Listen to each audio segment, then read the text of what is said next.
On today's show, we're going to be talking about how much documentation is too much documentation. Is it okay to write a short 3-item bullet list, or should we be aiming for war and peace when documenting a button?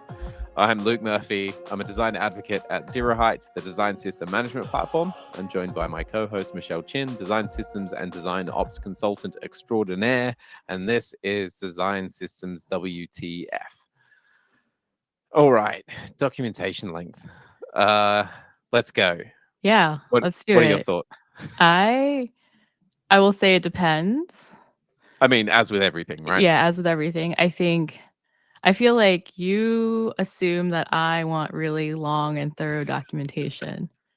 Um, and part of me says yes, and I used to be that way because I just like to like nerd out about all the details, I like that's understand that. Yeah. and I came from, as Donna knows, the DC area where it is very like bureaucratic and litigious, and so there's like lots of documents, and she remembers my desk, and that's when we used to print stuff out, and so there's just like it's very verbose, Yeah.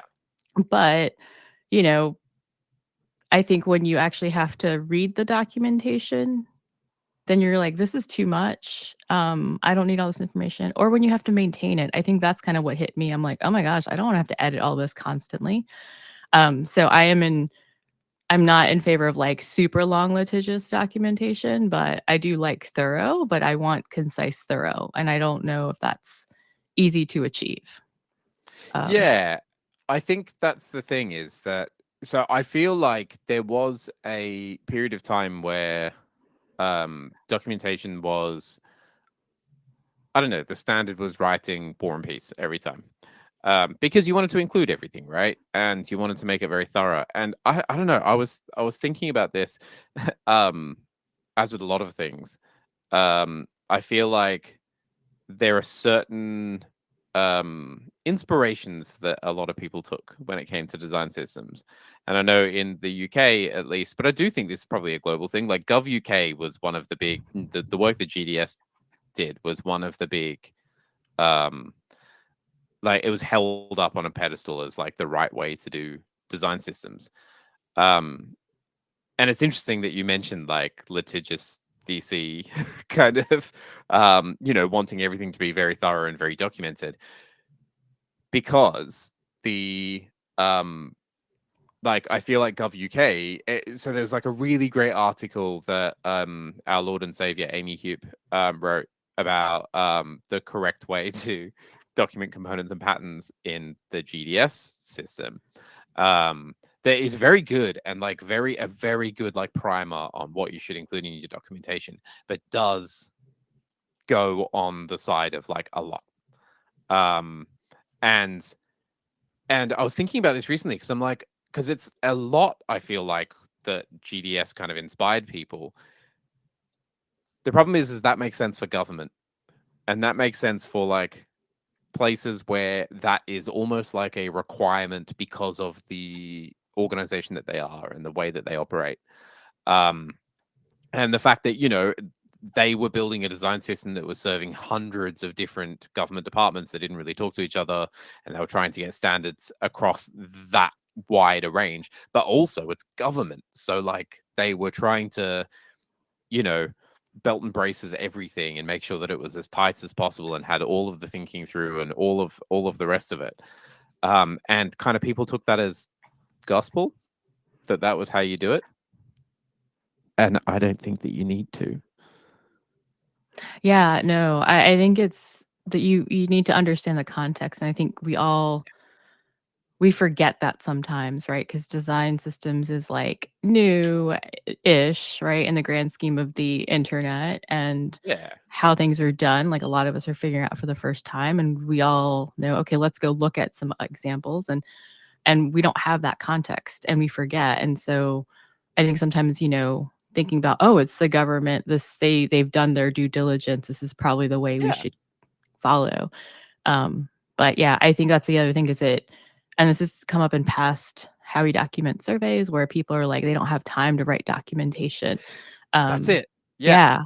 Yeah. And they It's freak out because they're just like, they think, oh my gosh, I have to write so much and I just don't have time, so I just don't write anything. um but And that's this not is helpful like, either, right? yeah, exactly. And I think that's the thing, is that it's it's, I think that the very unhelpful answer for this is how much is too much documentation, or how much documentation do I need? It's like, you need enough documentation for what you're trying to achieve. Like, that is the answer. It's like, you need enough, Yeah. and that's it. Um and I think that anything else is like extra icing. So, even things like including the UX research that went into the decisions, or like including, like, yeah, the external, like any external articles, or like best practice or whatever that went into decision making process. All of that kind of stuff is like great context to provide, but it's 100% not like needed. It's not essential to, it's like, when it really comes down to it, it's like, what the um it comes down to what your users need, right? And it's like the figuring out that, and actually consulting the users on like, what are the things that actually help you achieve what you need to do, or like, where are the sticking points here? Where are the points where you get like hung up on um decision making, I suppose, because it's one of the things that design systems should help with, is like your decision making process, and trying to like reduce consistently making the same decisions over and over again. Um and so I do think that, like, actually, like, starting from a Docs Lite perspective is probably the better way to do it, and then building from there. Yeah, yeah. I often encourage people to just write bullet points, right? Just like, and thinking about in terms of like what you need to communicate, what's that meaningful information that people could really use to benefit them in their decision making, their Yep. understanding. Not it doesn't have to be long paragraphs because no one reads long paragraphs. And I think you just want to hit like the main highlights. Um, yeah. But Well, it's yeah.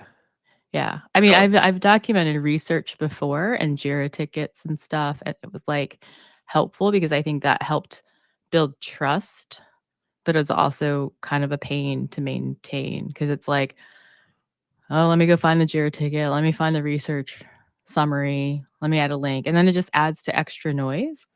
Yeah. Um, It's interesting, because I think it's like a large part of this as well comes down to, I mean, it just goes back to what I was talking about around like actually understanding the needs of the user. But I suppose that's exactly like what you were just saying around, you had a period there where you were needing to build trust. So therefore you needed to provide probably more than you'd need. And I think that's the thing, is almost like approaching it as, what do you need now, compared to, like, that might change. Like, in the future, the needs of like what you provide might change. And so there is something in I don't know, like figuring it out, and then having a point down the line where you reassess uh what level of documentation you need. And I think that's like, if I was going to give anybody advice on like starting to figure out, okay, cool, what should you be including in your documentation, it's like, okay, cool, you probably should just build out a template that is, okay, we need to hit these like 4 points, right? Usage guidelines, maybe some do's and don'ts, and like, actually, I don't even know what else. Like, maybe some level of specs. maybe Jacqueline asked a great question related to that. Yeah. Yeah. Um. So yeah. So Jacqueline said, what are our thoughts on documenting design specs of components? Is it worth documenting specs when developers reference web components and designers reference Figma component equivalents?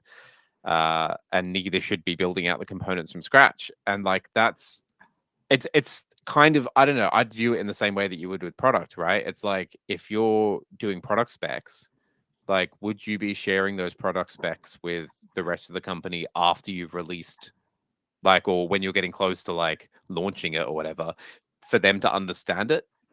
Probably not, because Yeah. it's way too much information. And it's like, I think it's, having it there so that people can dive into it if they want to.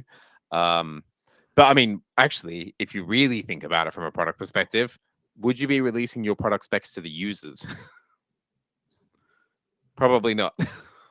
No. Yeah, exactly. Yeah. So if you think about your users as the people who consume your design system, if they don't need to know it because they're not building it, then they probably shouldn't see it.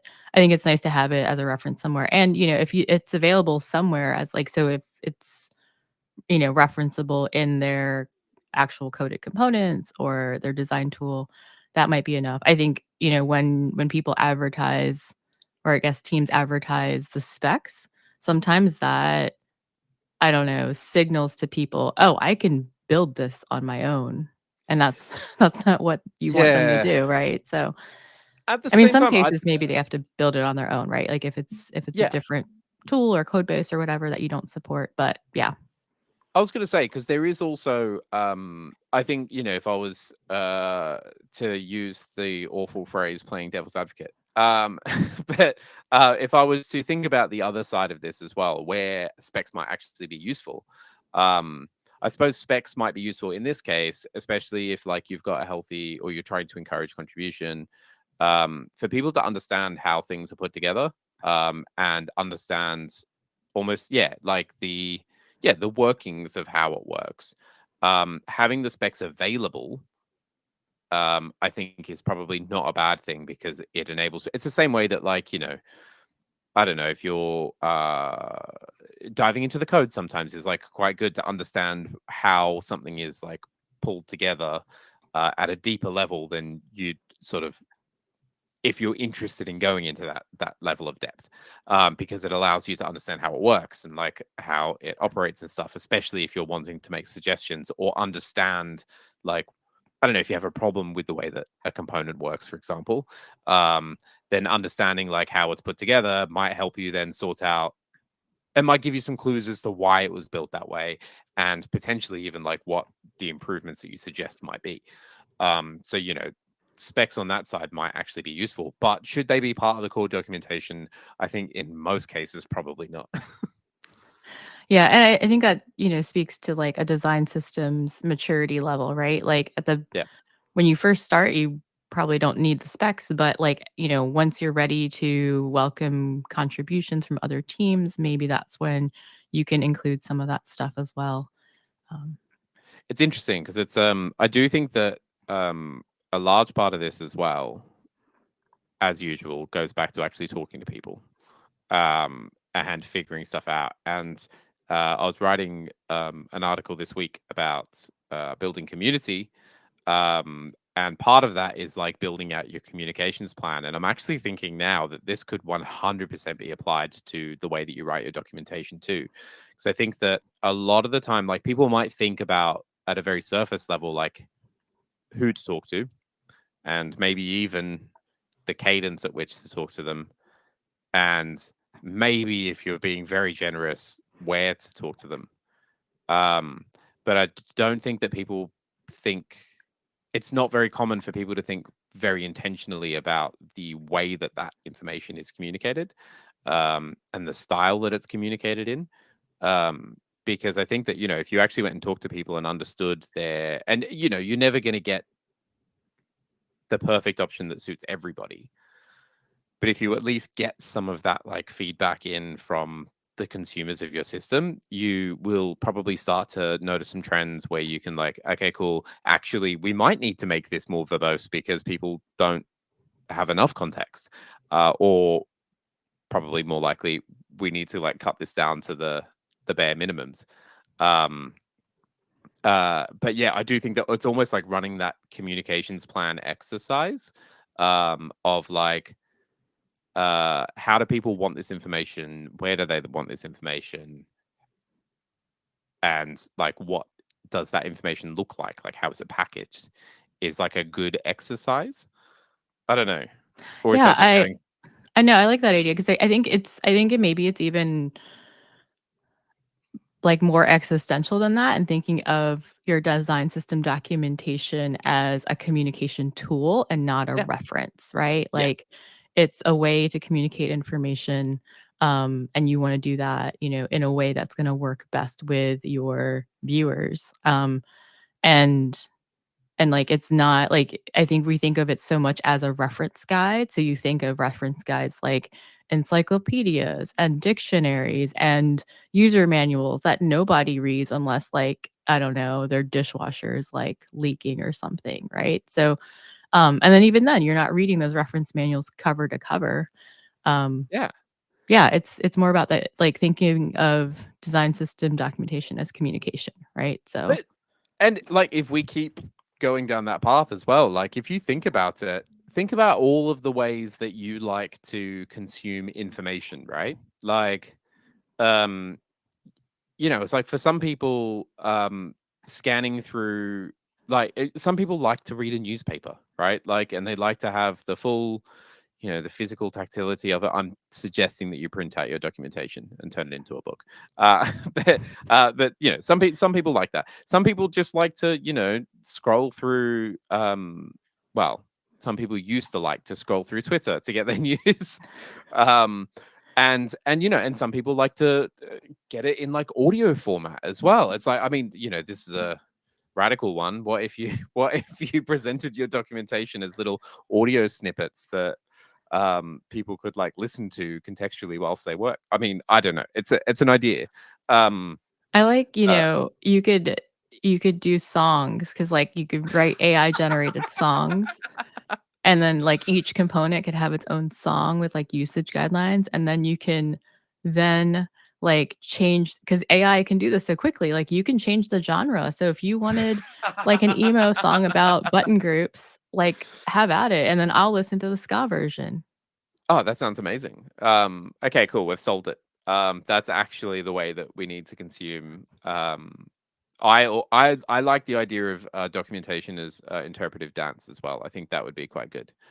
But that's be quite hard to interpret in the end. But yeah, no, but I do think that it is like, to be quite serious with it. I do think that we probably need to relook, because I don't know. I was chatting to our Lord and Savior Amy yesterday about that's just how I reference her all the time now.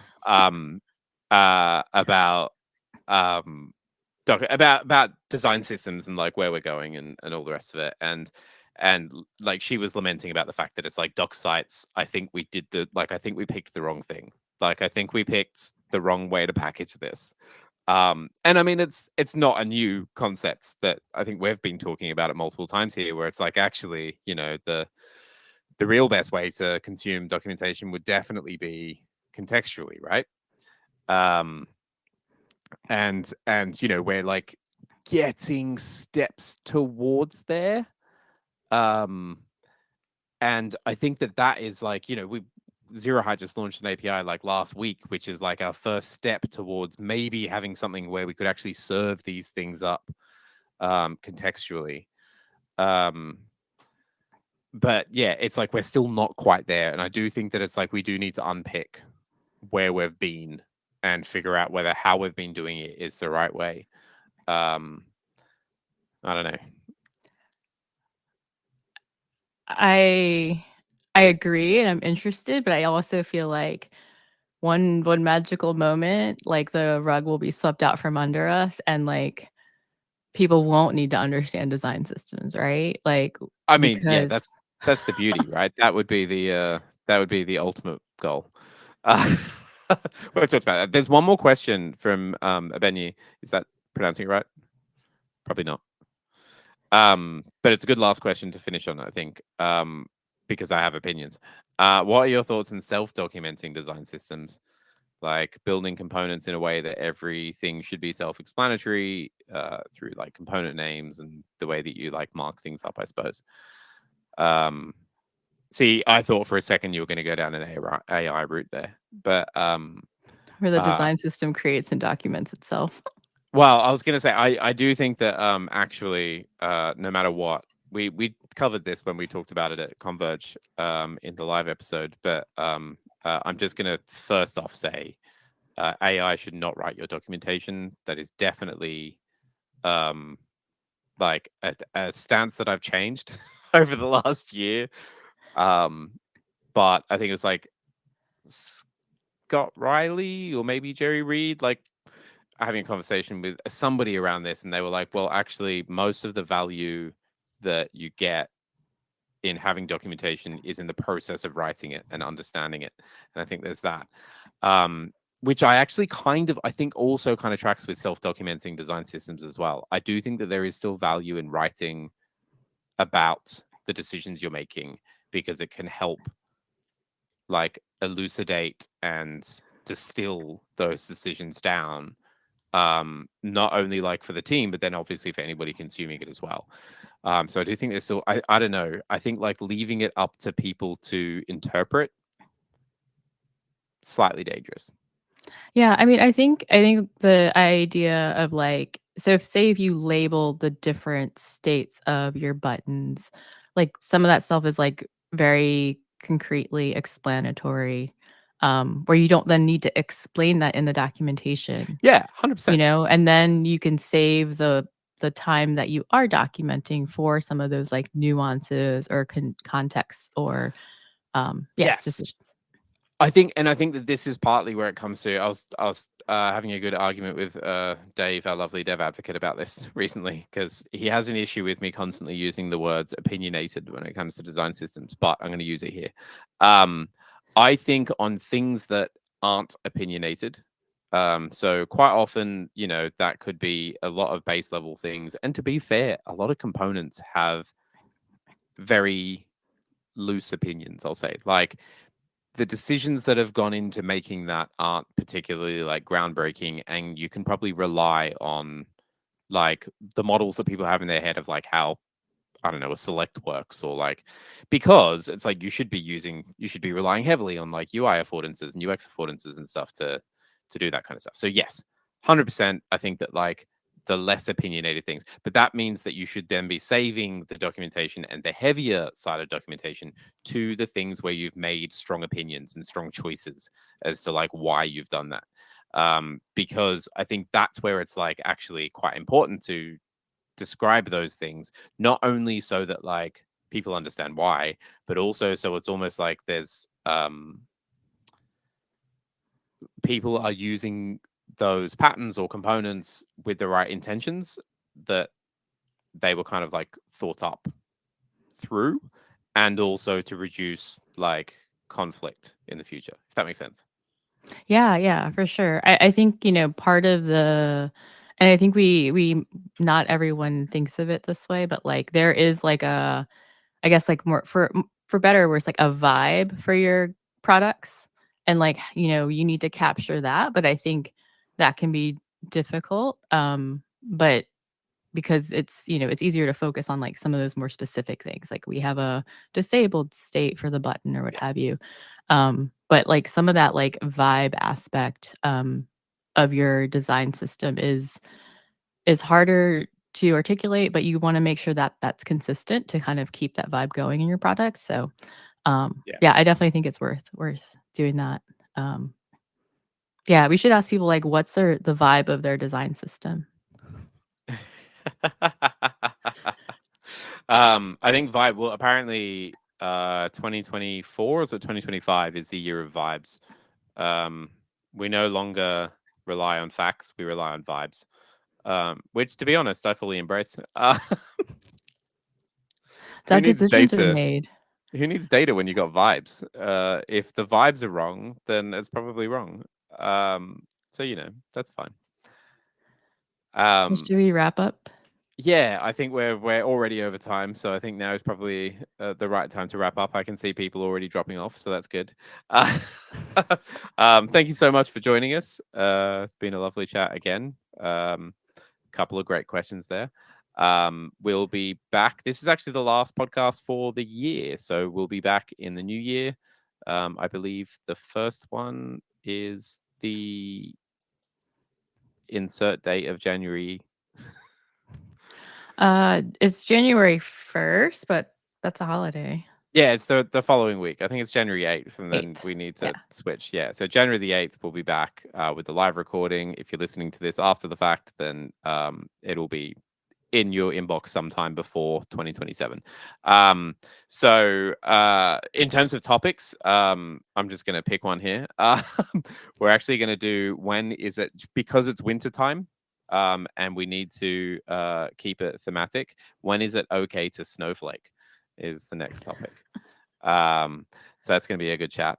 So we'll be back in the new year, January the 8th. If you want to get in touch with us, you can do community@zeroheight.com is the best way to get us on email, or you can join the Zero Height Slack as well. We're both still on there. I think, are you still on there? I think so. I am still on there. Good. You can find that at zeroheight.com/Slack. And you can get in touch with both of us on Blue Sky now, because that's the cool place to hang out. I'm at lurkmovie. And .social. Oh, sorry, interrupted. And and I'm at soy sauce chin. All the other stuff that everyone else has appended to their yeah, we don't have handle. fancy custom domains or anything. Brilliant. Until next time. Bye. Merry Christmas.